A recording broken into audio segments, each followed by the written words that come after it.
Ito yung masarap. Yan yung sabi ko. Ayan o. Saan yung noodles? Tig 20 ang rice, 160 lang yan o. 190. Ito o. Meron pa lang ganito. Oo nga. Oo.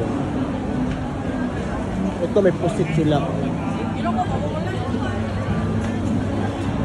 Mahal ang mga seafoods eh. Pag mga seafoods, mas may mahal. Ito atay ng manok.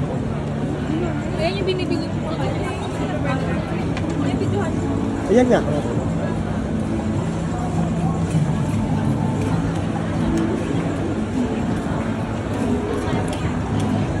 Ayan o, binaba yun. Wow. Very nice. Wow. Ayan, may nilagay nyo sa mga. Tapos may garlic. Parang pag Pero ito sabi ko pag naglaan. mangosteen. Yung pag naglaan. Mangosteen. Mangosteen yan. Pomegranate. Ayun po. Tapos ito ano yung passion fruit.